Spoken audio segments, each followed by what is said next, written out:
Hey guys, welcome to Inside the Eight, and thank you so much for all of your support. I wanted to take a little bit of time before the first episode to tell you guys what Inside the Eight is all about and why we felt compelled to start this podcast in the first place.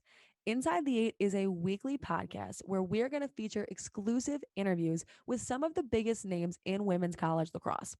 We will have coaches and players on who are going to talk about a range of topics from NCAA rankings and upcoming games to team culture and personal stories. We will have it all here for you on this podcast.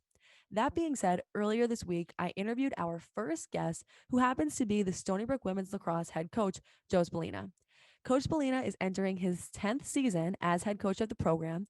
He also enters the 2021 season with a 143-27 overall record. That makes him the winningest coach in the history of the Stony Brook women's lacrosse program. Before Stony Brook, Coach Spallina also coached at Adelphi for 4 years, where he won 3 straight Division II national championships. He is also a graduate of Adelphi, where he was a 4-year starter at midfield and led his team to 2 national championships as a player. This week, we chatted about his experiences with the sport, his coaching philosophy, and more importantly than anything, what he hopes for his players this upcoming season. I cannot wait for you to listen to what we discussed. Thank you so much again, as always, for all of your support, and welcome to Inside the Eight. This is your ticket inside women's lacrosse, with everything from games and stats throughout the lacrosse season to behind-the-scenes stories and interviews with coaches and players. I'm your host, Samantha Croston, graphic design by Kaylin Bushhorn and produced by Julia Skevel, every Tuesday at 10 a.m. Hey guys, I just wanted to take a second to talk to you about our friends over at Anchor. If you don't know about Anchor, essentially it is the easiest way to create your own podcast. It provides you with all of the recordings and editing software that you need to create your own unique podcast. Anchor will also distribute your podcast to all major platforms, including Apple and Spotify. You are able to make money directly from podcasts with no minimum listenership. Best part is, it's all free. If you're interested in starting a podcast, do yourself a favor and download the free Anchor app or go to Anchor FM to get started today. And now, get ready to join us inside the Eight. All right. Well, thank you so much. I really do appreciate you coming on the podcast and being my first guest.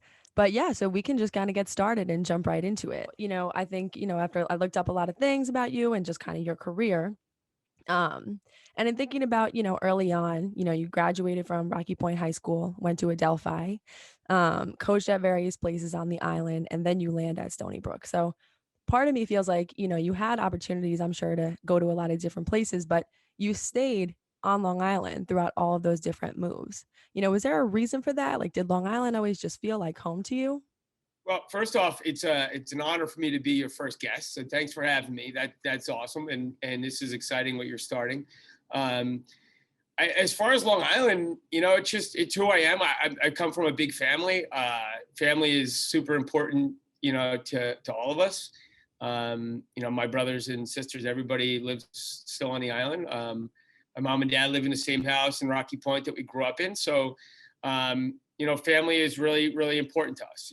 For me, I'm not a big change guy. I went to Rocky Point High School. I went to college at Adelphi. I got a phys ed degree. I was then teaching phys ed at Rocky Point for 14 years. And then I started to coach a bunch of high school sports, varsity boys lacrosse, and then towards the end, varsity girls lacrosse. And then I coached soccer, and then I was able to get the position at Adelphi, coaching Division II, where we won 4 national championships.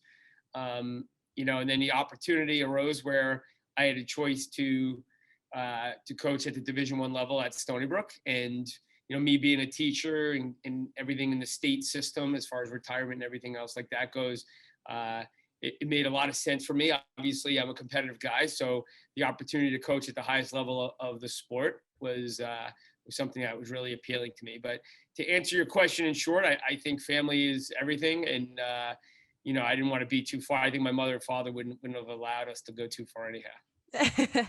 I know. I feel like there's something about Long Island mothers that's just there's a collective thing that goes on with them and being a little protective.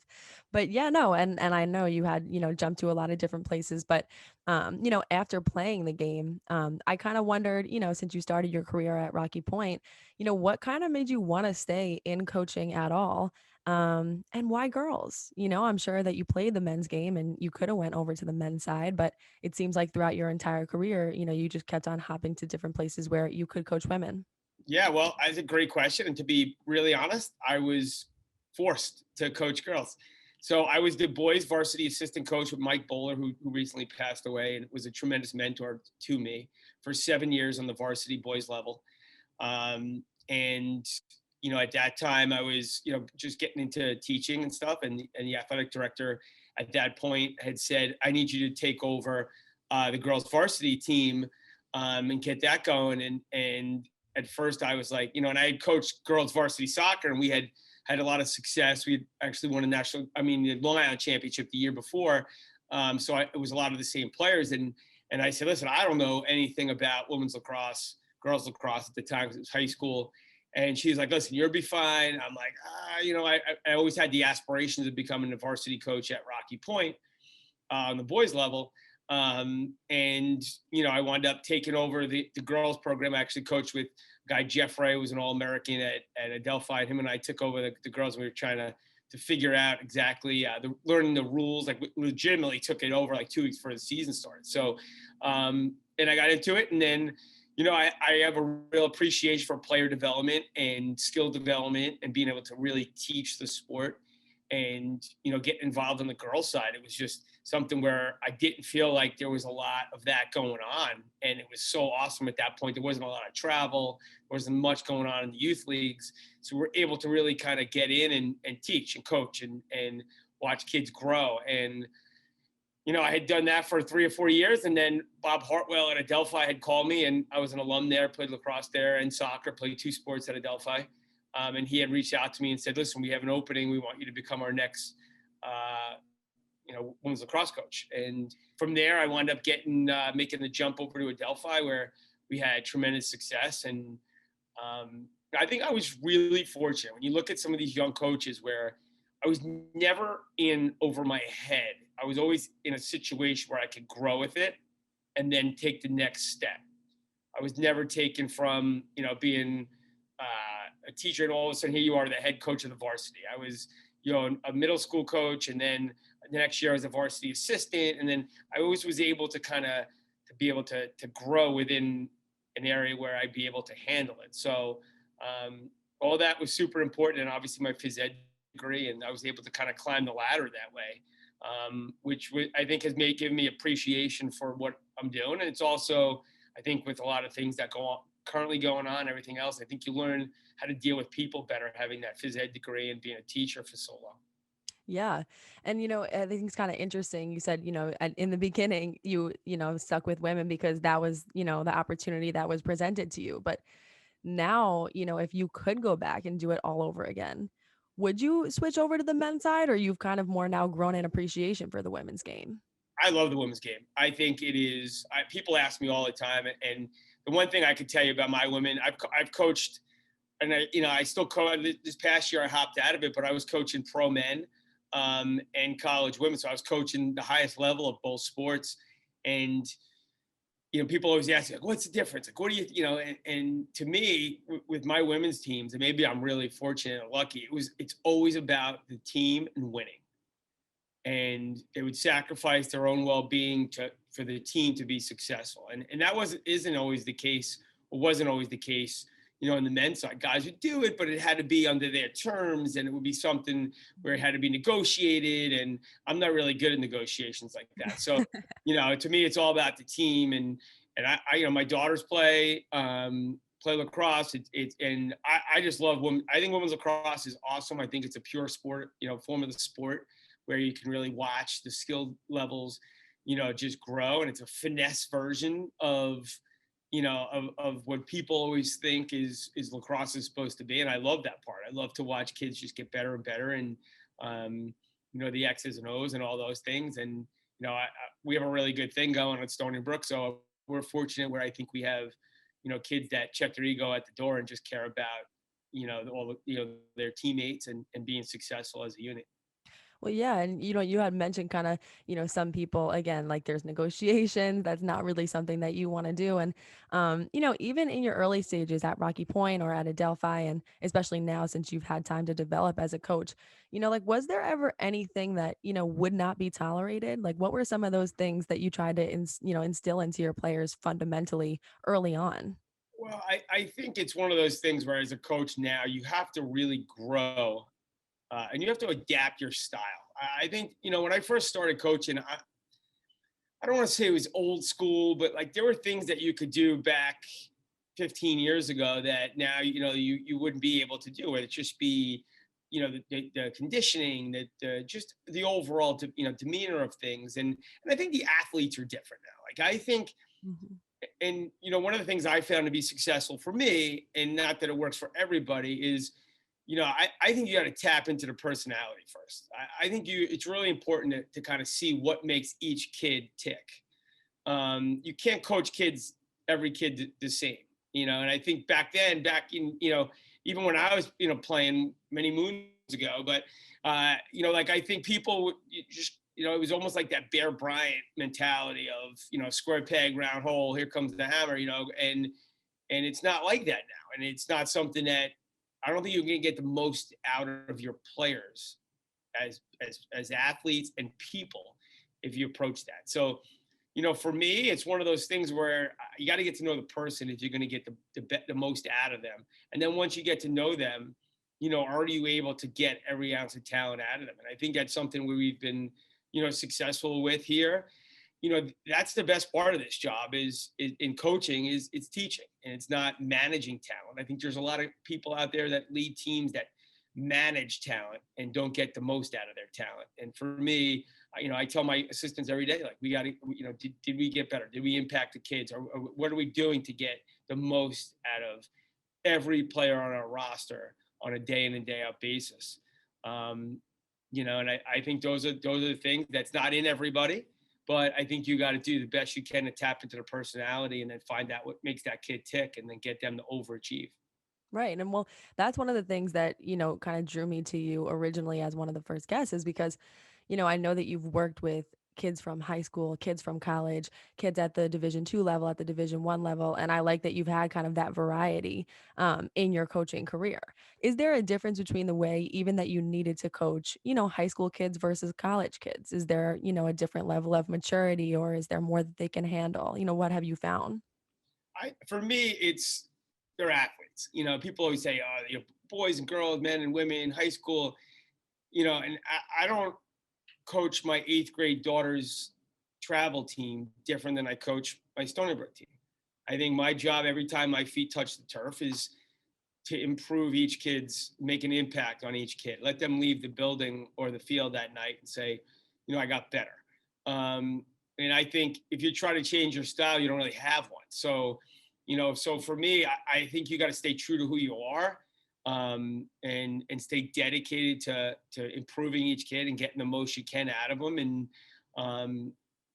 for me, and a big part of that is also professional development and growing and for coming out of a comfort zone and sometimes trying a different angle, and it's not always one way.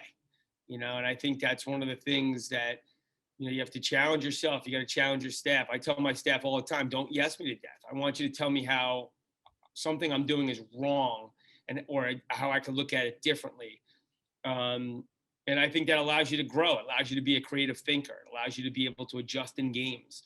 All those things that you want to do. So, again, answering your question in short, I would say no. You got to stay true to who you are. What's your coaching personality? Listen, just sometimes you're going to lean on somebody a little bit harder. Yeah, for me, my style is very different in the sense where I hold my best players to the higher standard. I don't, if there's something that needs to be addressed within our team, it goes to them. And even if it's not on them, if we're off to a slow start in practice, I lean harder on them. I don't go after the freshman who's wide-eyed and scared. I'm going to go after my three-time All-American that's supposed to be leading the charge. This way, everybody in the room sees, hey, listen, that's Allie Kennedy getting it from coach right now. So if she's getting it, I better pick myself up. So, that's philosophically always been my way. I'm not one of those guys that go after, the kids that are learning or the kids on the bottom. I always go to the top and and bring everybody up. It's our job. I think if you have more than one player trying to push the bottom up, I think it's a lot better. So it's that accountability within. It also allows your team mindset to be where it needs to be. I know a lot of people like to use the word culture, but to me, it's a beaten word. I think a lot of people use it. I'm not sure a lot of people know what it means. I think, to me, it's a team mindset. It's doing all the little things right and then creating an environment that when your players walk in, they know there's love there, even if you hold them to a standard, even if you get on them a little bit, they never have to question if you as a coach or your staff care about them. Well, you said something just now about think that a lot of people use the word culture, but you're not totally sure that they know what that means.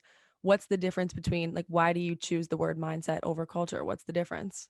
Well, to me, I mean, if you're going to really define, I think it's funny because you hear people, oh, the coach, okay, and I do it all the time. Like, what does that mean to you? Like, like you say culture, okay, yes, because you heard it on where, like on ESPN or like A podcast like this, maybe? yeah, right, exactly. So to me, that means doing all the little things right. That means, and I tell our squad that all the time. It's mindset. You have championship mindset. I tell my own kids, you get up, just do the work. Don't wait for a pat on the back. Don't wait for someone to tell you how great you are. Just do the work. Just do the work. If you do the work at some point, it may not be today, it may not be tomorrow, you're going to be recognized. And it's what you do that if you wake up with a purpose every day. And, I say all the time, like, you got to wake up and chase things. You can't sit there and wait for somebody to come to you. Like, you got to go, you want something, go get it. Like, you want to win something you've never done, you got to do something you've never done. So, I think, our team, the way we have this here is just very different. And, I think that's it. I think it's just doing all the little things right from, having we pair our incoming freshmen in with an upperclassman and their big sister, and it's making sure that they're on time, making sure you pick your water bottles up off the floor.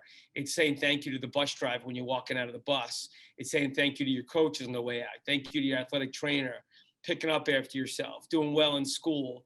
Because at the end of the day, Sam, you played and you're a great player. That's your gift, right? Your sport, you're as an athlete, that's your God-given ability, and in order to maximize that, it often comes with coming to practice or games with a clear mindset and knowing that you're doing stuff the right way.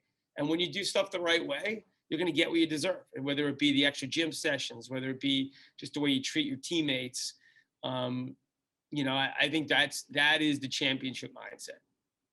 Yeah, no, and honestly, I have noticed that. And obviously, you're, a team that's right up at the top there with a lot of the other teams going into this 2021 season. But I've sort of always known Stony Brook to be, and you can let me know if this is not the right analogy to use, but I almost see Stony Brook as like a blue collar team in a sense. Like, it really is, like, the foundation feels more like hard work to me. And in a way, I feel like you guys have always been looked at as like an underdog in a sense, like you've come from behind.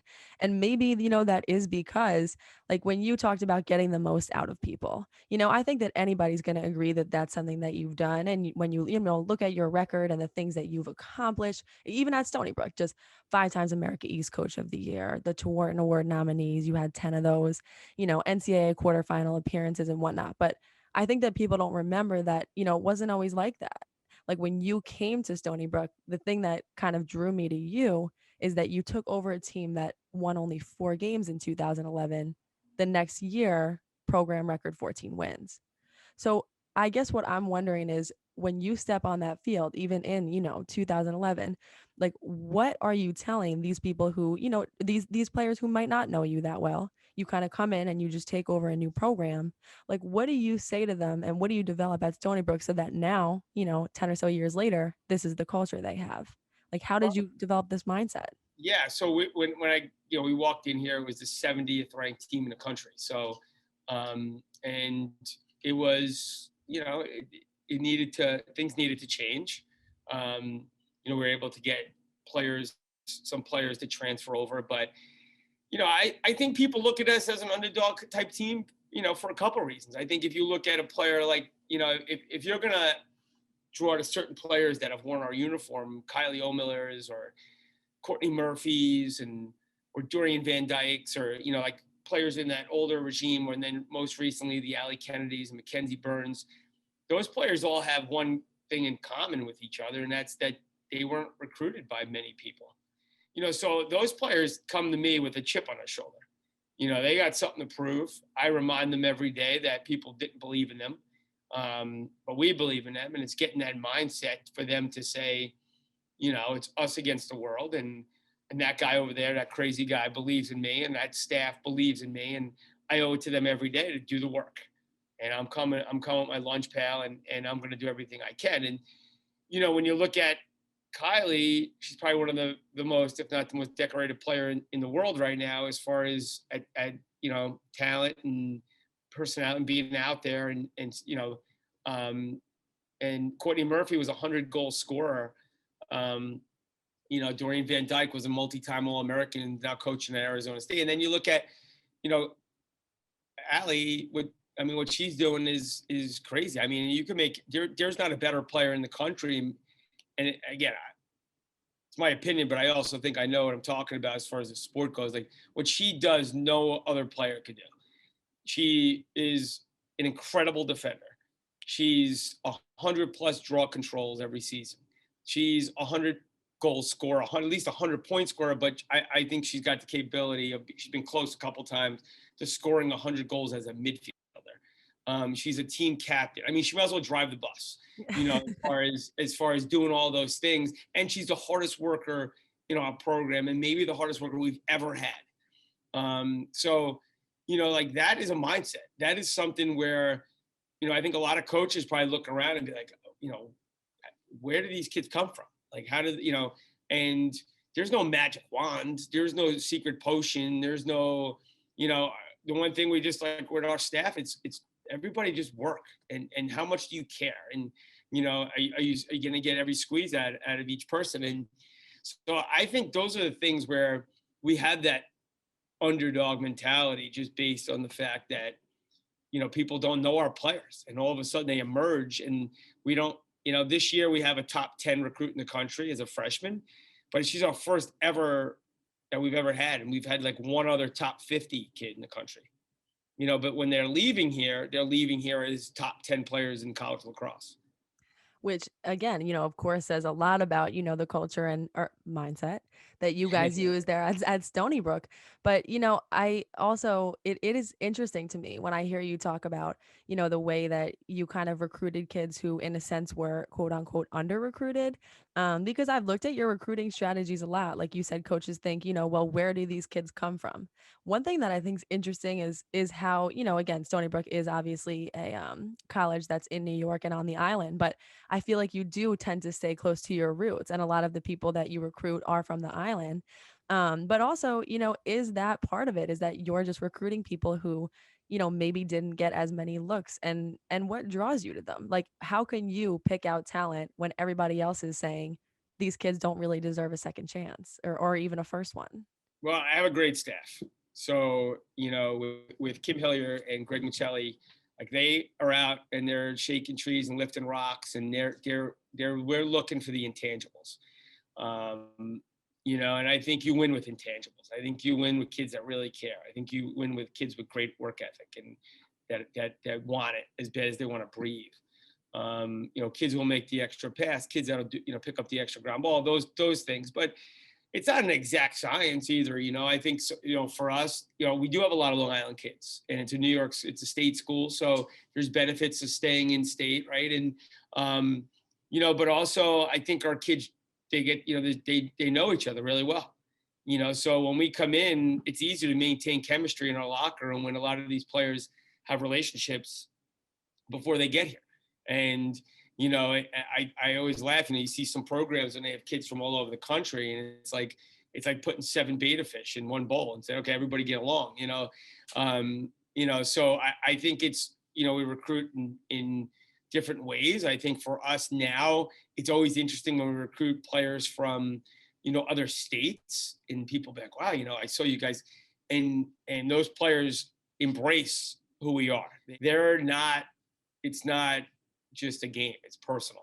It's not just a season. It's personal. So, Oh yeah. and they feel like they're playing for something bigger than themselves. And when you make anything personal, you're just going to do a little bit better job with it.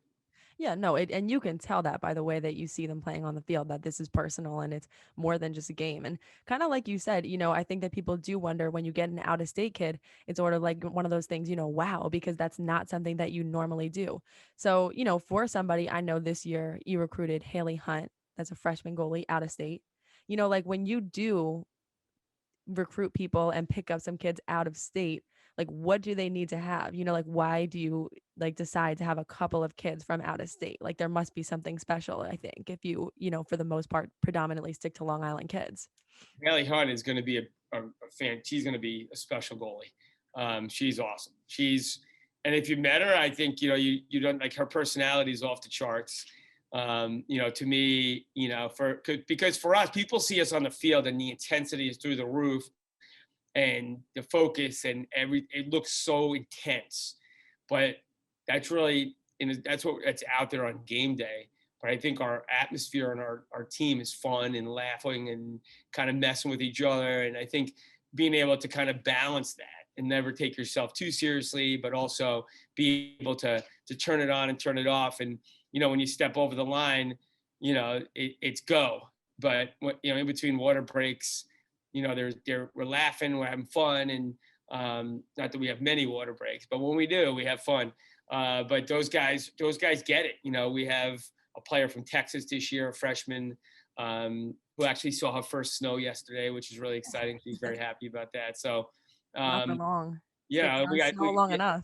no, not too long. So, but I think it's an interesting dynamic. I think we really do our homework when we recruit any kid, because you're recruiting. It's not just the player, and it's what they're doing when they leave practice till the next time they practice. Are they making good decisions? What do their high school coaches think of them? Not just their club coaches. I always like to ask the high school coaches, just because they see them in the hallway, they see how they treat people, they see those things, and because ultimately that's the player that you have when you're not with them, and they're making good decisions after hours, because that is one of the tricky parts of being a college coach, is that they're not going home to mom and dad every night. So I think it's those kids that are making high level decisions on and off the field. Yeah, well, is that why you said that you ask high school coaches as well as travel coaches? Like, is the high school coach more representative, when you ask them kind of who the person is? Like, can they give a more detailed description? And that's kind of why you ask? I think so. And, because I think it's one of those things, like, I just went through this with my son, and I wanted his high school coaches involved. And I happened to be his club coach, but I wanted his high school coaches involved, because I want coaches to know that they're recruiting, a young man with high character, a young man who's doing the extra stuff around school and the community, making good decisions. So those are the things I think, is it a kid who's bullying kids in school, or is it a kid who's doing the, helping somebody at school? Is it somebody who's around everybody and does good things? So I think that's important. I think that's a really underrated part of doing your background, quote unquote, checks on kids. And, I think that's an important part of it, because family's important here. We always say family first. And, I think those are the things that kind of resonate with our players.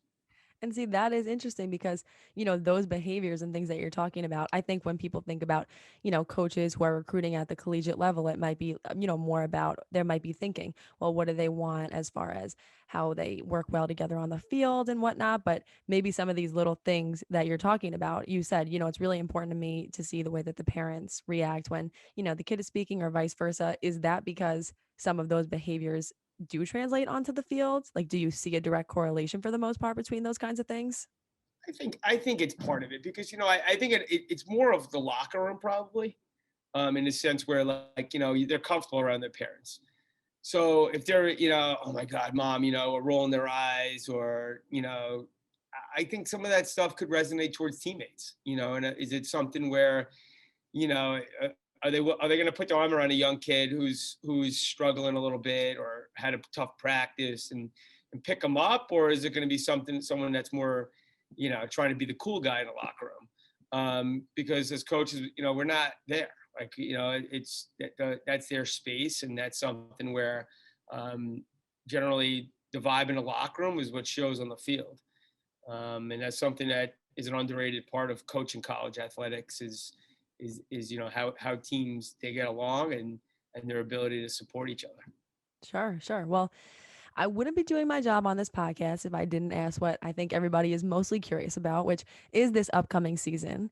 But to backtrack from that for a second, I do like to kind of ask, and I have been asking around with college coaches, you could have been coaching for 5 years, 10 years, 30 years. What happened last season is not really something that anybody could have predicted or been prepared for.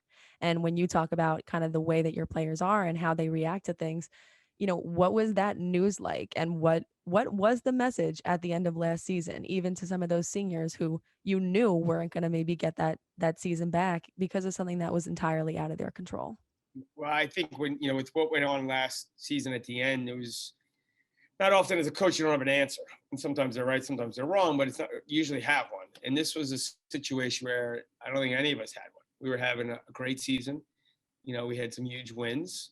And I think we were really young. And we were about to play our best lacrosse, and I think the first thing when this is all going on, you you look to your seniors, because those kids they're playing, this is it for them. So as coaches, you always try to make it about your seniors, and generally underrated part of college lacrosse is your seniors. You have good senior class, you're going to most likely have a pretty good team.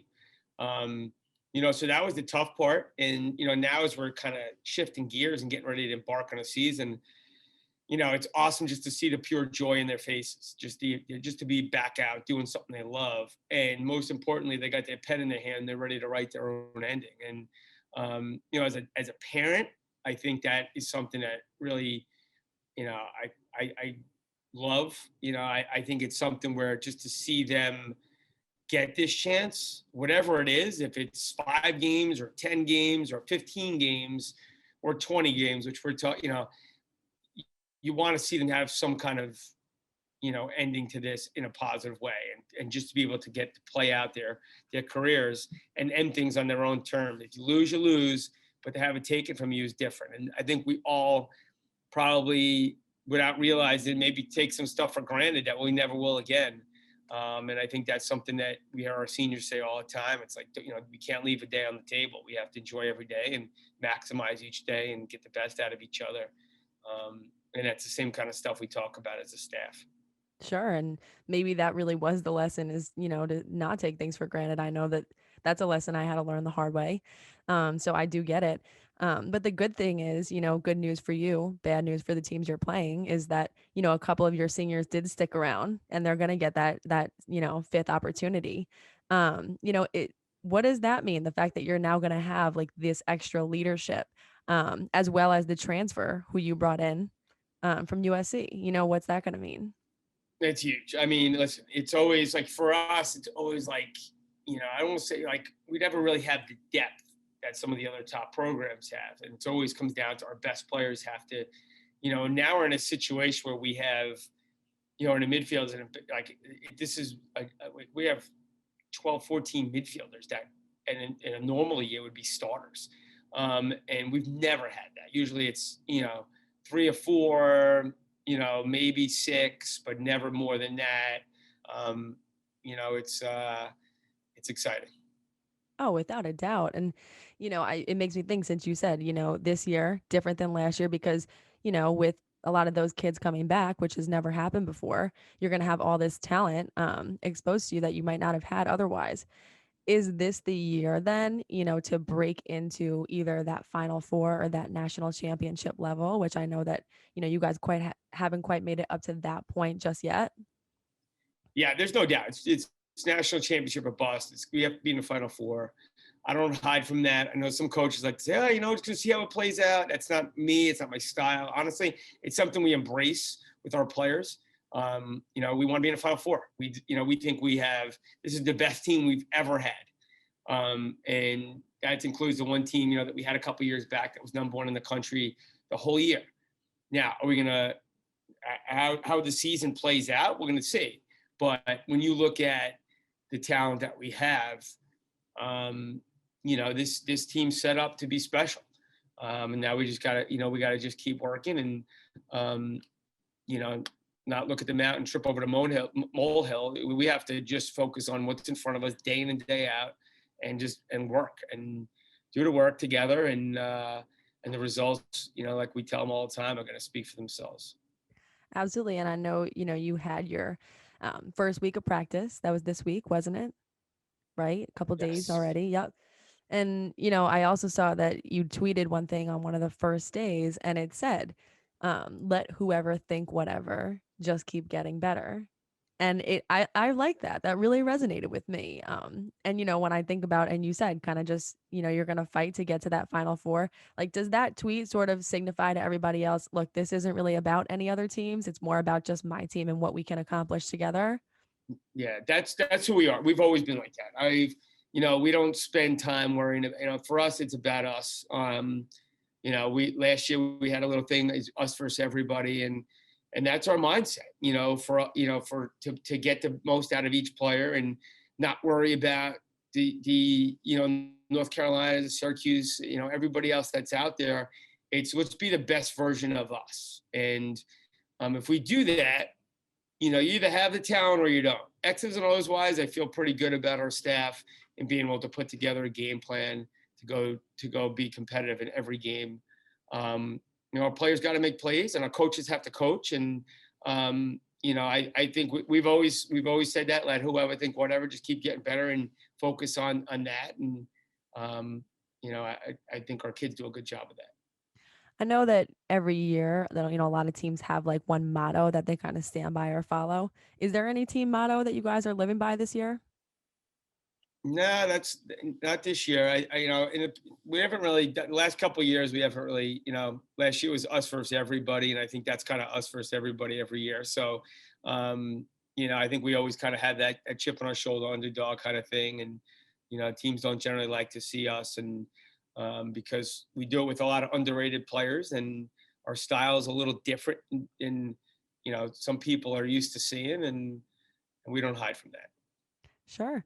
Last question I have for you is just, is there any other team this year outside of Stony Brook women's lacrosse that you're really just excited to watch? You think they have a lot of potential and they, there's a pretty good shot they're going to have a good year. Yeah, I think like our first opponent, I think Syracuse is a great team. I think they're really well coached. I think they have Chucky is one of the best players in the country. I think her and Allie, I think, are both U.S. players, and so I get to coach her on the U.S. level too. So I have an appreciation. That Gary does a great job, and I think their players have a similar mindset as us. And I'm interested to see North Carolina, and with them adding as many transfers as they've added a bunch of transfers with all that talent returning. So that's going to be fun to watch how that all plays out. But honestly, I can't even wait. This Saturday, there's college lacrosse on the men's side. I just can't wait to watch lacrosse again on the college level. I think it'll be interesting to watch some things with coaches. Like some coaches haven't coached games since last March.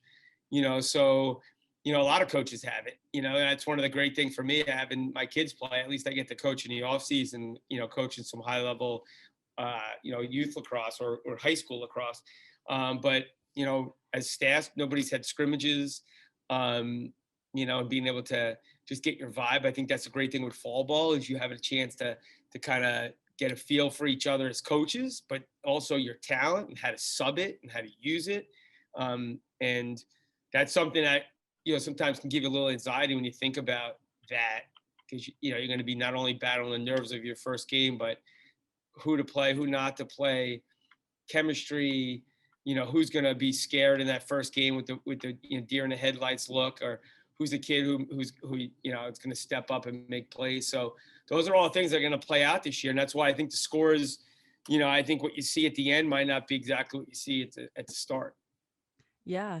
Well, without a doubt, I will be looking forward to that Syracuse versus Stony Brook game in the Dome. So good luck again. But yeah, thank you so much, Coach Spallina. I really do appreciate you taking the time out of your day to be a part of this podcast. Now, I wish you the best of luck going forward with this too. I think you'll do a great job. This was a great experience.